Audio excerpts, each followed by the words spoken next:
नमस्कार, आप देख रहे हैं मिशन न्यूज़ डीसी के औरैया उत्तर प्रदेश से। श्री कृष्ण पिछड़ा की अगुवाई में फफूंद रेलवे स्टेशन पर आमरण अनशन चल रहा है, जिसमें उपस्थित लोगों ने अपने अपने विचार रखे।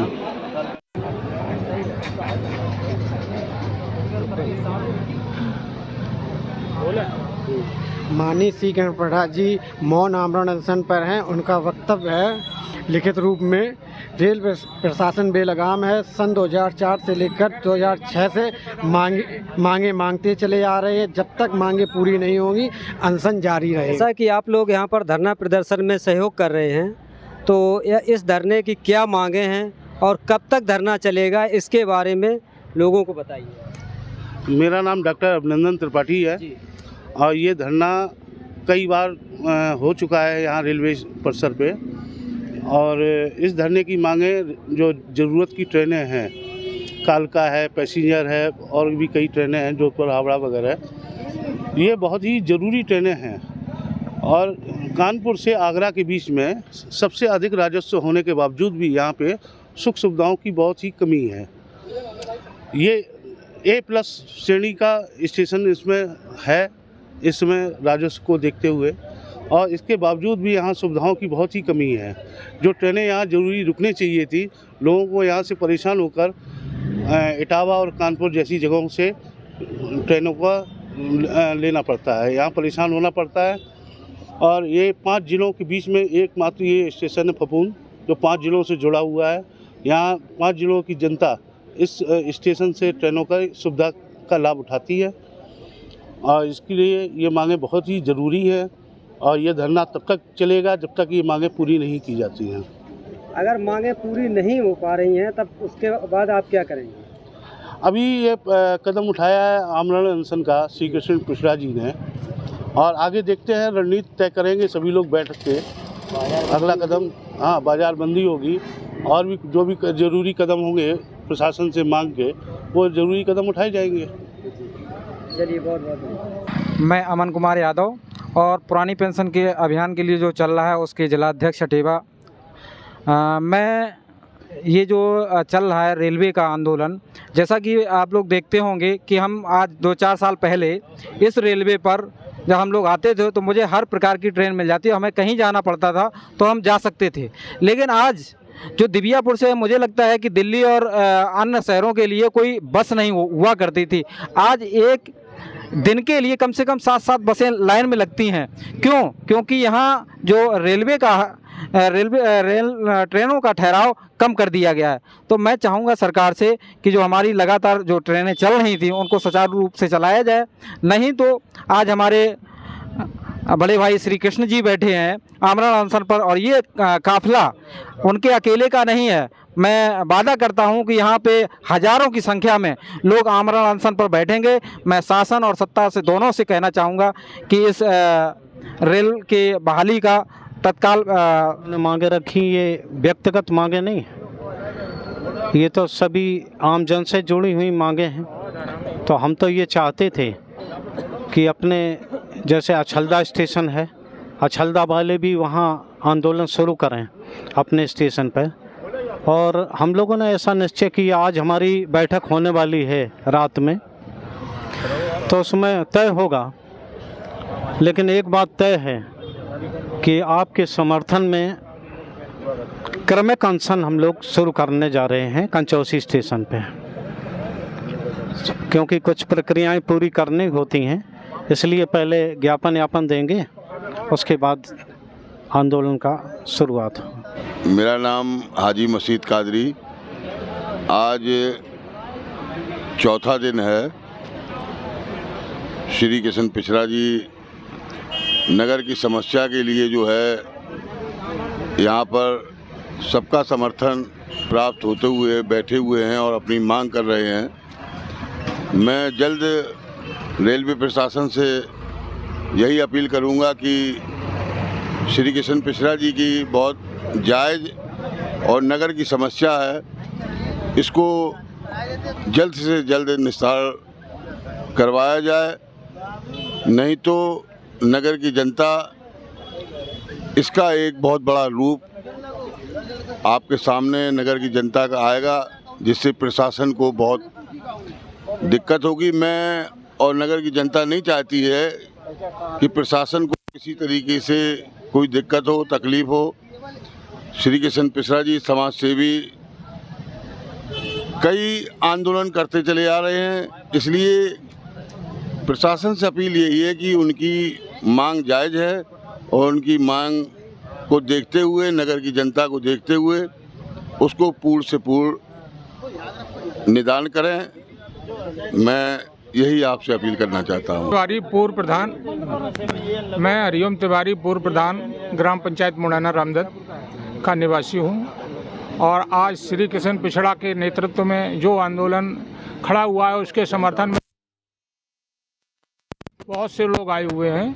और जो रेलवे प्रशासन ने जो गाड़ियां जो शुरू से ही यहाँ रुक रही थी और कोरोना काल के समय से यहाँ जो है ये सारी गाड़ियां रोक दी गई हैं, जबकि कानपुर इटावा के बीच में ये सबसे बड़ा स्टेशन है और यहाँ का राजस्व भी सबसे ज़्यादा आता है। लेकिन प्रशासन को समझ में नहीं आ रहा है कि ऐसा क्यों उन्होंने किया है। हमें तो कोई कारण समझ में नहीं आ रहा है। यहाँ गैल है, एनटीपीसी है, यहाँ के बड़े बड़े अधिकारी हैं, यहाँ उतरते हैं। अब उनको या कानपुर उतरना पड़ता है या इटावा उतरना पड़ता है। भारी परेशानी हो, आम जनता को भी परेशानी हो तक बंद कर दी गई हैं। आखिर दिव्यापुर को फफूंद स्टेशन बनाया गया, आंदोलन इसका भी चल रहा है कि दिव्यापुर स्टेशन घोषित किया जाए और ये सारी ट्रेनें जो पूर्व में चलती रही हैं वो पुनः शुरू की जाए और जो इटावा पैसेंजर आगरा के लिए रुकती है वो दिव्यापुर से चलाई जाए। ये बहुत बड़ी मांग हम लोगों के लिए बड़ी सुविधा का विषय है। अगर ये नहीं हो पा रहा है तो हम लोग तो यहाँ बिल्कुल ऐसा लग रहा है जैसे हम कहीं देहात में पड़े हों। इतना बड़ा स्टेशन होने के बावजूद हम लोग अपनी व्यवस्थाओं से रूबरू नहीं हो पा रहे हैं। कितनी भारी परेशानी है कि हम लोग इतने पहले जिस सुविधा को भोग करते रहे आज वो सुविधाएं नहीं मिल रही हैं।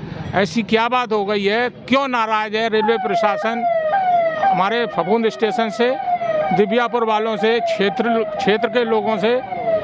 बस हमें यही कहना चाहते हैं कि श्री कृष्ण पिछड़ा के नेतृत्व में हम सब लोग उनके साथ हैं और जब तक अनशन चलेगा, जब तक हमारी मांगें पूरी नहीं मानी जाएंगी। धन्यवाद। तो आमरण अनशन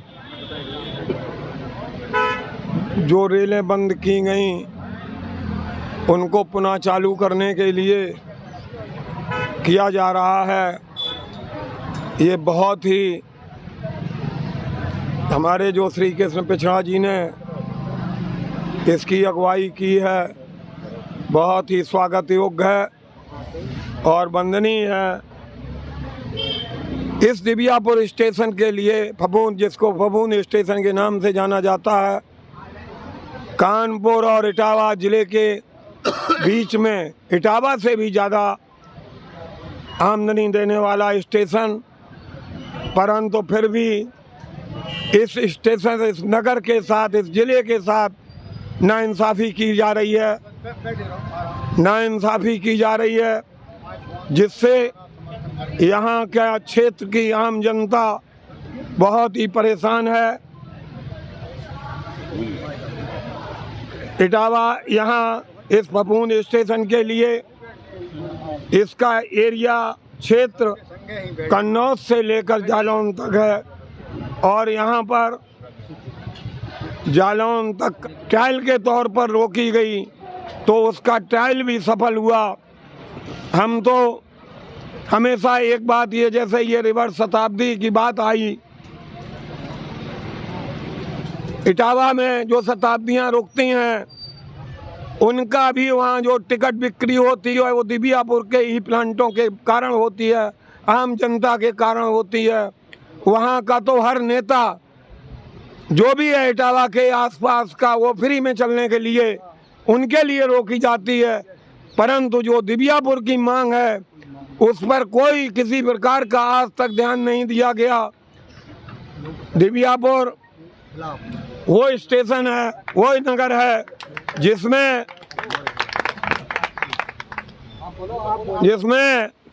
बराबर ये डिमांड की जा रही है कि दिबियापुर के लिए और तो और रहा, जो यहाँ पे मुरी वगैरह जो गाड़ियाँ रुकती थीं वो यहाँ बंद करके झींझक रोकी जा रही हैं, अन्य जगह रोकी जा रही हैं जहाँ पे जिसका राजस्व ही उस हिसाब से नहीं मिलता।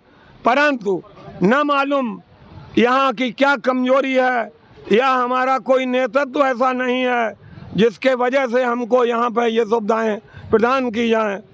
यहाँ लगभग आज 20 वर्ष से बराबर गाड़ियों की डिमांड की जा रही है, परंतु आश्वासन के अलावा कुछ नहीं मिला। ना तो यहाँ कभी एक भी गाड़ी को नए रूप में रोका गया। अभी इस कोरोना काल में जो गाड़ियाँ बंद कर दी गई उससे आम जनता बहुत ही परेशान है। यहाँ पर सुबह रात को आने वाली यूएमओ जो दिबियापुर में फफूंद स्टेशन पर रुकती थी उसको भी यहाँ से बढ़ाकर इटावा कर दिया गया, परंतु इटावा से आने वाले इटावा तक रुकने वाली उसको यहाँ तक नहीं बढ़ाया गया। बड़े ये शर्मनाक बात है। और मैं इस मंच के माध्यम से इस बात को पुनः कहना चाहता हूँ कि रेलवे प्रशासन इस बात को कान खोल कर सुन ले कि फफूंद स्टेशन पर अगर इन ट्रेनों को यहाँ पर न रोका गया, बंद की गई ट्रेनों को यहाँ पर न चलाया गया तो ये आंदोलन किस मोड़ पे पहुँचेगा, इसके लिए रेलवे प्रशासन और शासन जिम्मेदार होगा। मुझे रेलवे के बारे में बहुत दिनों से ये आंदोलन करते हुए बहुत बड़े सभी प्लांटों ने, हमारे एनटीपीसी गैल, यूपीपीसी नगर, पाता के पेट्रोकेमिकल आदि सभी लोगों ने अपनी डिमांडें यहाँ आए हुए जीएम से रखी, परंतु उन पर भी कोई ध्यान नहीं गया। और हमारा जो यहाँ से कंचौसी बहुत छोटी सी जगह थी वहाँ पर ऊंचाहार को रोका गया, मगर यहाँ की ट्रेनों को, चलती हुई ट्रेनों को बंद कर दिया गया, जिससे इस रेलवे का राजस्व का नुकसान तो हो ही रहा, परंतु हमारा यहाँ व्यापारी वर्ग इतना परेशान है जिसकी कोई सीमा नहीं। व्यापारी व्यापारी है और समस्त जनता जो यहाँ से 50 किलोमीटर के दायरे में रहकर यहाँ से यात्रा करती थी उसको भी बहुत बड़ी परेशानी हो रही है। इसी के साथ मैं पुनः अगर यहाँ पर इस आंदोलन को गति देने में अगर जरा भी और भी ज़रूरत पड़ी तो पूरे ज़िले का हमारे व्यापार मंडल यहाँ पर इकट्ठे होंगे, आएंगे और पूरा नगर बंद होगा और यहाँ पर एक जगह सब इकट्ठे होकर वार्ता करेंगे और अनशन से पीछे नहीं हटेंगे। इसलिए रेलवे प्रशासन को मैं ये आगाह करना चाहता हूँ कि इन लोगों की परीक्षा न लें और तुरंत तत्काल इसको आकर के इन गाड़ियों का पुनः संचालन कराएं। धन्यवाद। तो आप लोग कब तक इंतजार करेंगे इस धरने का? देखो ऐसा है, धरने की बात ये होती है कि धरने का एक रूप होता है, पहले होता है कृत्रिम, उसके बाद होता है अनशन, उसके बाद होता है आमरण भूख हड़ताल, उसके बाद होता है आमरण अनशन। तो हम तो यही कहेंगे कि अभी जो है, हम जो हो रहा है उसमें बराबर उनके साथ हैं और हर तरीके से सहयोग देने के लिए, जैसे कि हमारी कल एक नंबर यहाँ कमेटी बनी, उस कमेटी के लोग भी बराबर यहाँ पर संपर्क में रहेंगे और हर स्थिति का सामना करने के लिए वो कमेटी तैयार रहेगी सारी चीज़ों के लिए। इसमें किसी की कोई डरने की ज़रूरत नहीं है। अगर ये सोचे, प्रशासन सोचता हो कि हम श्री कृष्ण पिछड़ा को उठा ले जाएंगे तो ये बहुत बड़ी भूल करेंगे। इसके साथ यहाँ पर वो जन आंदोलन शुरू हो जाएगा जिसे भी यहाँ संभालना मुश्किल पड़ जाएगा। इसलिए मैं बार बार ये निवेदन के साथ कहना चाहता हूँ कि धरना हमारा शांतपूर्ण तरीके से हो, किसी भी प्रकार का उग्र नहीं होना चाहिए। अगर उग्रता आती है तो उसमें हमें नुकसान के अलावा कुछ नहीं उठाना पड़ता। इसलिए मैं यही चाहता हूँ कि धरना प्रदर्शन शांतिपूर्ण चले। अन्यायपूर्ण ढंग से गाड़ियां रोक दी गई हैं और आवागमन के साधन बहुत निम्नतम हो गए हैं। यहाँ पर जो उन्होंने ये अनशन चालू किया है, अभी तो क्रमिक अनशन है, क्यों अभी तो ये क्रमिक अनशन चल रहा है, धीरे धीरे ये फिर उग्र रूप लेगा। इसलिए हमारा प्रशासन से और हमारे रेलवे विभाग से, केंद्र सरकार से और राज्य सरकार से सबसे विनम्र प्रार्थना है कि हमारे दिबियापुर में जो गाड़ियां पहले रुकती थी उनको तो रोका ही जाए। यहाँ जो मूलभूत सुविधाएं जो जिसकी मांग पहले हमारे कमेटी के लोग कर चुके हैं उनको भी पूरा किया जाए और नई गाड़ियों का भी यहाँ संचालन किया जाए, क्योंकि यहाँ एनटीपीसी है, ज़िले का हेडक्वार्टर है, इसलिए यहाँ बड़ी बड़ी गाड़ियाँ जो सीधी यहाँ से सीधे कानपुर रुकती हैं या इटावा से, तो वो उनको दिबियापुर में रोका जाए। अगर ये प्रशासन ने समय पर ध्यान नहीं दिया तो हो सकता है ये आंदोलन और आगे तेज़ी से बढ़े। इसलिए मैं बहुत विनम्रता के साथ प्रशासन से, चाहे वो केंद्र सरकार हो, चाहे राज्य सरकार हो, चाहे हमारे स्थानीय विभागीय अधिकारी हों, सबसे मेरा विनम्र प्रार्थना है कि जल्दी से जल्दी इस पर गौर किया जाए और ये समस्याएं, ये मांगों की पूर्ति की जाए। धन्यवाद। होश में आओ, रेलवे प्रशासन होश में आओ। श्री कृष्ण पिछड़ा जी आप संघर्ष करो, हम तुम्हारे साथ हैं। पिछड़ा जी संघर्ष करो, हम तुम्हारे साथ हैं। पिछड़ा जी संघर्ष करो, हम तुम्हारे साथ हैं। रेलवे प्रशासन होश में आओ, हमारी मांगे पूरी करो, हमारी मांगे पूरी करो, हमारी मांगे पूरी करो।